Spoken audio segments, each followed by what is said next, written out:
Morava numa vila de 27 casas. Então, toda aquela molecada ali da minha idade, a gente brincava muito. E eu gostava muito de soltar pipa, de bola de gude, mas minha irmã dizia que isso não era brincadeira de menina. Mas quando ela saía, por exemplo, ou para entregar roupa, nessa época ela já costurava ainda, aí eu ia para, morava numa vila, né? Tinha terra, aí eu já ia lá para a bola de gude. Quando ela estava para chegar, que alguém via, jurei, mas tua mãe está chegando. Eu corria porque ela trancava a porta com a chave. Eu pulava a janela para poder entrar, ficava bonitinha na janela, como se fosse aquela menina quietinha, né? Mas, às vezes, quando as pessoas não viam que ela chegava, ela não falava nada, entrava e fechava a janela.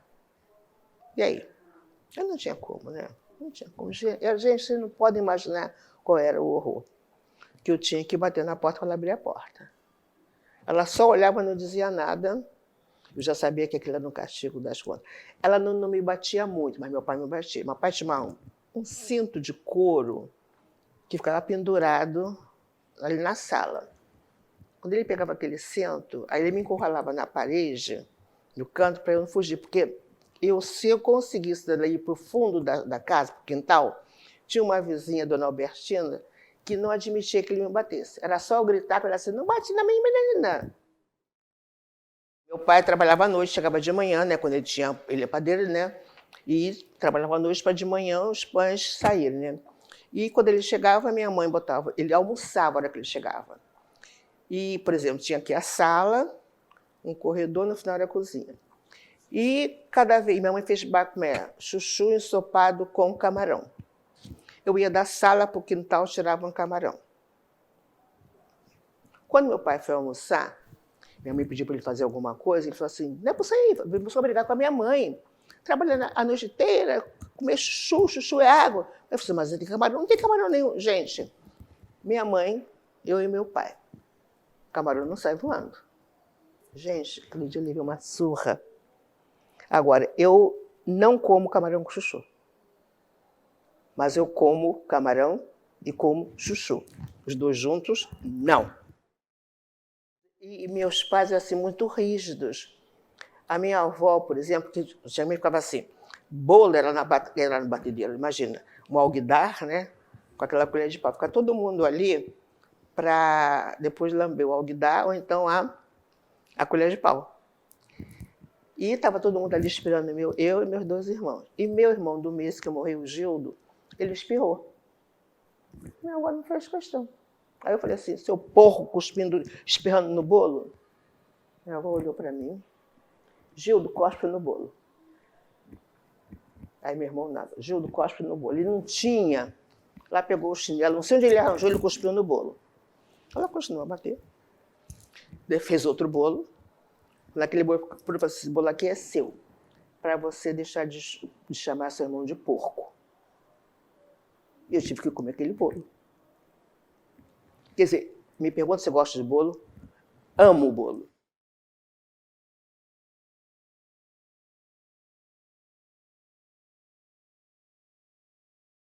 A minha vida realmente começou com meu pai, era padeiro, como eu acabei de dizer, e minha mãe costurava muito. E teve um período em que meu pai ficou desempregado e ele fazia biscate. Agora, eu sempre me lembro que toda criança quer que o pai venha para casa, mas eu preferia que meu pai não viesse. Quando ele viesse para casa meia-noite, as coisas que ele não tinha conseguido um biscate, uma padaria. Isso significava que no dia seguinte a gente não tinha dinheiro para nada. Então, quando dava mais ou menos meia-noite, que eu ouvi o barulho do portão, para mim aquilo era uma tristeza. Bom, quando, na época começaram assim, as confecções, minha mãe perdeu muita freguesa de costura. Minha mãe costurava muito.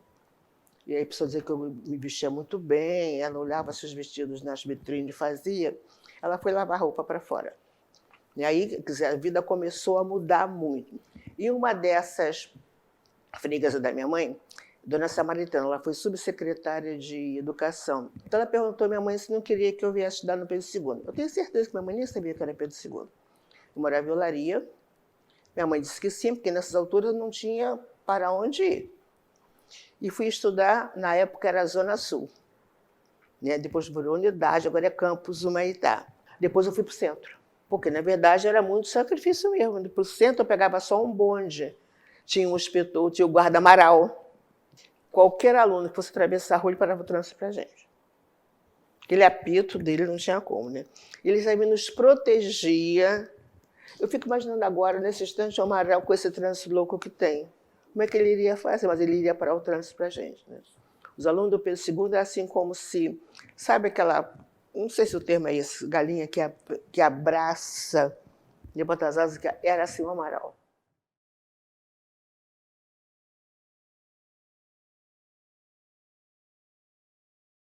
Quando eu terminei o ginásio, ela falou assim, vamos fazer o clássico comigo.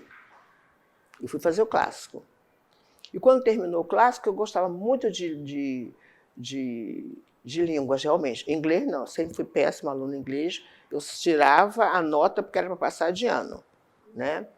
Era 5 no mínimo. Então, eu fui fazer neolatinas, né? E, na época, você tinha italiano, espanhol, literatura brasileira, literatura portuguesa, enfim, era uma enormidade de matérias, né? Tanto é que eu fui professora de português durante alguns anos, depois é que eu optei realmente para o francês. Mas eu ter ido ser professora de francês foi assim, sabe, oportunidades que apareceram, eu fui indo. Jurema, vamos fazer? Vamos. E no Pedro II, nós tínhamos umas professoras também, como sempre, muito rígidas. E era aquele ensino que fascinava, né? Era a cidade luz, né? Aqueles monumentos, aquelas histórias. Então, os professores nos pegavam também não é nem pela França, mas por Paris, né? Aquelas histórias todas. Então, isso fez com que eu fosse gostando.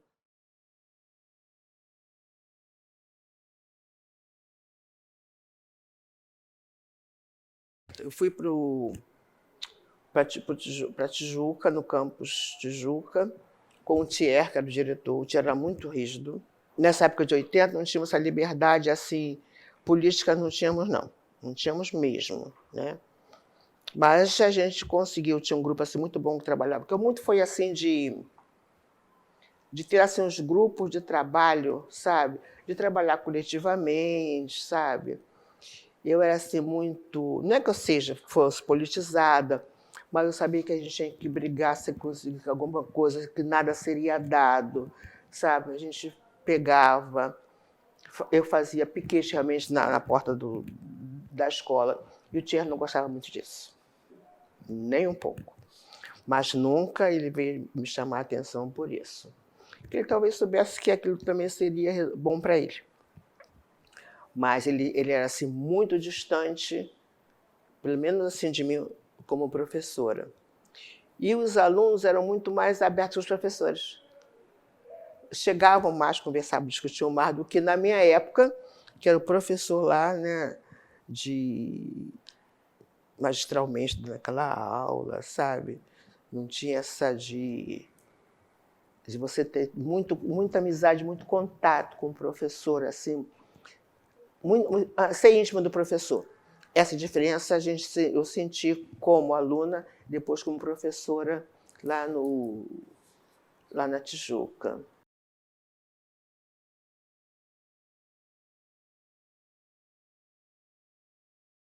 Nós fundamos a Associação de Professores de Francês justamente nessa época. Não era nem, o francês não estava nem ameaçado, pelo contrário, estava no auge, né? E agora você tem, as escolas não têm mais francês, nem no município. Quer dizer, o único colégio que ainda tem francês realmente, acho que São Bento, os colégios franceses e o Pedro II.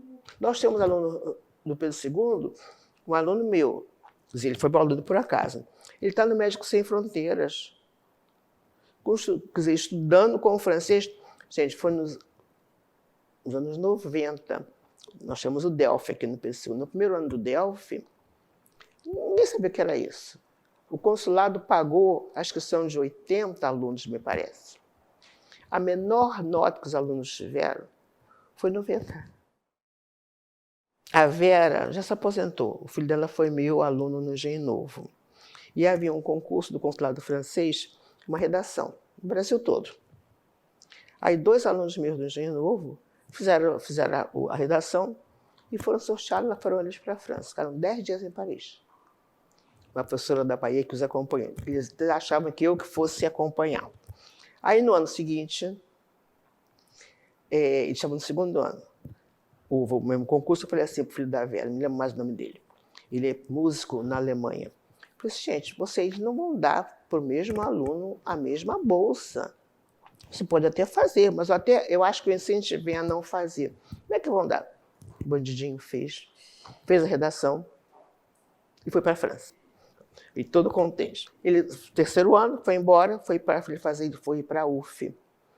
Aí abriu, porque tinha a nível de ensino médio e superior. Aí ele resolveu entrar na prova do superior. Ganhou. Foi ele para a França no terceiro ano. Quer dizer, com o ensino em sala de aula de 45 minutos, com 30 alunos, com prova daqui, prova da acolá. É esse o ensino que nós chamamos no Pedro II. Então, nós não temos o que nós tínhamos ontem, né? Nem as bolsas todas, mas é assim, quer dizer, às vezes quando eu passo, agora não, né? Vou me chamar de maluco, vou me internar. Quando eu passava assim na rua que via alguém quando falava no Pedro II, eu gritava assim, Pedro II não dá nada. As pessoas me olhavam assim meio espantado. Quer dizer, agora não dá mais para isso, né? Mas, quer dizer, quem não estudou no Pedro II tem um trauma de não ter estudado. Mas quem tem filho no Pedro II e que não estudou, vive o Pedro II. E quem estudou e trabalhou, teve filho, teve neto, minha filha, não tem como.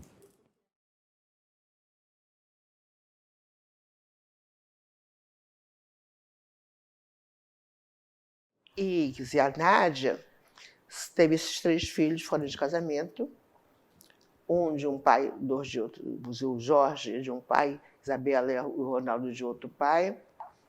Mas essa filha foi formada assim, né? De adoção. E, enfim, ela é enfermeira.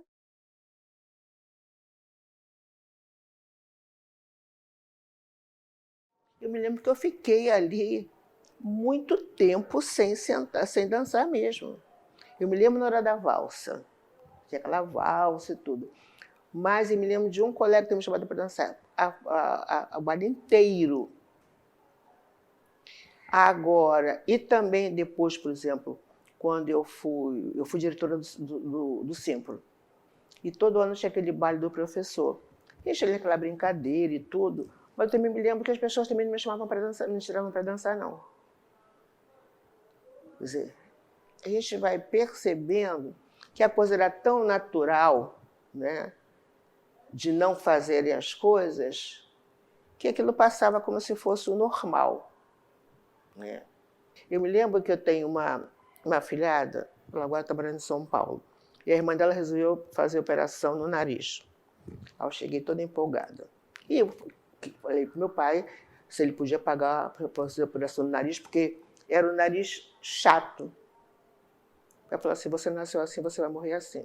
Ponto, acabou. Porque o negro não tinha lábio, era beiço. Então eu tirava retrato assim, para não aparecer meu beiço. Porque eu chamava assim, olha o beiço, quer dizer, essas coisas que eu percebia que era uma ofensa, mas não sabia nem como reagir.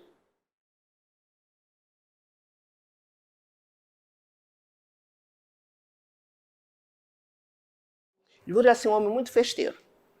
Muito. Então, tinha festa por tudo e por nada, né? Aniversário, chegava um professor novo na escola, aquele professor ia ser batizado realmente. Se fosse na época da Páscoa, tinha que botar aquela coelhinha da Páscoa. Era assim. Era uma figura. Ele levava, por exemplo, a orquestra sinfônica do Municipal, não toda, o coral do Municipal. E ele foi eleito muitas vezes, né? E não é que ele fosse assim, mandão, mas ele era mandão, ele era autoritário, mas ele, sabe, nos ouvia daqui, dali, depois ele fazia realmente o que ele queria. Mas era um colégio que funcionava muito bem pela direção dele, ele nos atendia. Deixava que nós atuássemos, que a DCP2 atuasse tranquilamente, sabe, na escola. Se nós tivéssemos, por exemplo, de fazer alguma greve, quantas vezes ia haver alguma greve, e eu chegava para os alunos, conversava com os alunos, vai ter greve por isso, isso, isso, isso. Eu pegava meu contra-cheque e mostrava aqui quanto eu ganhava. Mostrava meu contra-cheque na mão de todos os alunos. Então, essa liberdade que ele nos dava politicamente, isso acontecia. Mas ele marcou muito aquele colégio. Muito, uma liberdade para nós trabalharmos politicamente e pedagogicamente e festeiramente.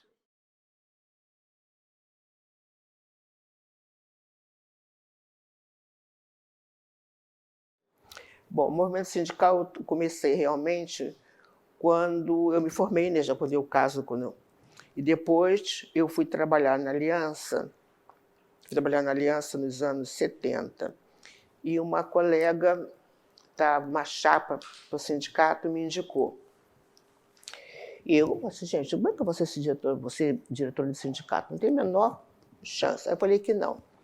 Aí quando eu cheguei, falei com meu pai, o pai falou assim, quando alguém convida você para fazer alguma coisa, que você diz não, não vou encontrar ninguém melhor do que você. Vão encontrar igual ou pior. Não diga não. Bom, quando ele me falou isso, não havia celular naquela época.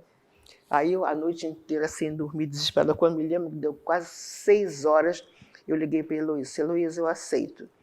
Eu acho, sabe aquele pavio de pólvora que vai... Gente, em segundos, todo mundo já sabia que a Juliana tinha dito sim, fechou a chapa e eu fui ser diretora do Simpro. Me deram, eu era da tesouraria. Gente, não entendo nada de matemática, pelo amor de Deus, eu não entendo de finanças, eu não entendo disso. Ia levar falência o sindicato, mas tinha uma funcionária,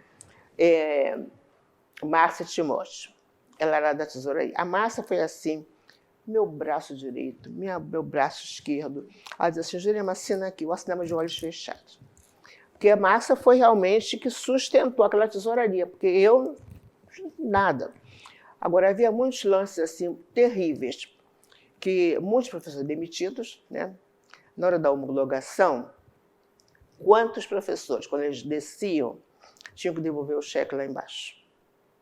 Porque chegar na homologação tem que receber X, recebia, lá embaixo tinha, devolve o cheque. Isso acontecia demais. Então, na hora da homologação, não tinha fundo no FGTS, INSS atrasado. Aí não basta fazer homologação assim, dessa maneira. Me lembro que tinha um colégio em Realengo que eu ia, pegava o 356, 362, eu ia de trem. Quando eu entrava na escola, as pessoas não falavam comigo, saíam. Porque se o dono da escola, o patrão estava sempre lá, visse aquela professora conversando comigo, sabia que era demitido. Os professores pagavam o sindicato lá na cidade. Não podiam descontar em folha. Isso era assim, umas coisas absurdas, que essas escolas assim de fundo de quintal, tinha uma escola aqui embaixo, era uma padaria, em cima era a escola. Aí eu fui visitar a tal escola. Gente, você não iria aguentar ficar lá 1 minuto. A quentura. Então eu fui para um curso e o professor ele era nativo, ele era, não sei se era americano, não sei o que ele era. Aí na conversa, ele não era professor. Mas como você não é professor? Não sou. E o que você está dando lá? Aí eu fui lá na direção do curso. Eu disse, olha, vocês não podem esse pessoa aqui. Ele não é professor. Ah, mas ele fala inglês. Não tem nada com isso. Eu vou denunciar vocês agora, porque eu sou da diretoria do sindicato dos professores. E denunciei. Bom, aí eu fui ser diretora do sindicato, uma gestão, depois fui uma outra gestão, depois minha mãe teve um AVC, eu abandonei tudo, vida política, sindical, movimento negro, eu fui cuidar da minha mãe. Foram 12 anos que eu fiquei afastada mesmo. Mas o professor da rede particular, nessa época, a rede particular fazia greve. A gente fazia greve, a gente fazia, como é que chama? Panfletagem de colágeno, sabe? que se atuava mesmo, e os professores da rede particular vinham também. Depois, realmente, com a ditadura também, o negócio apertou, que a gente não fazia mais isso, e o professor já era mandado embora, assim como você mata uma barata, vamos dizer assim.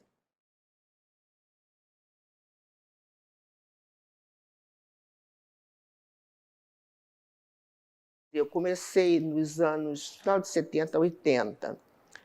O Simpro nos disponibilizou o sindicato para a gente fazer reuniões lá. Aí tínhamos o Nizinga Coletivo de Mulheres Negras, que era da Lélia Gonzalez. Aí desse grupo tem a Cláudia Pinto, a Helena, que já morreu, a Marisa, a Beth Viana, que é uma das fez a biografia da Lélia Gonzalez, a Eliana Potiguara, uma indígena, que está agora publicando muitos livros. Nós nos reunimos muito lá para discutir o que a gente poderia fazer. O Fórum de Mulheres Negras, a rede reuniu 1.000 mulheres em Goiânia, 2018. Você imagina o que é 1.000 mulheres em Goiânia, uma cidade desse tamanho. Não teve um jornal que publicasse alguma coisa. Porque 1.000 mulheres em Goiânia, que bem que nós ficamos o dia inteiro na PUC, que era bem distante, mas como é que chama? Um local muito bom, muito para a gente estudar, discutir. Mas quando acabavam as discussões, a gente ia para a cidade. Os hotéis todos lotados. Não tem mais nota de jornal. É ignorar mesmo o que acontecia, né?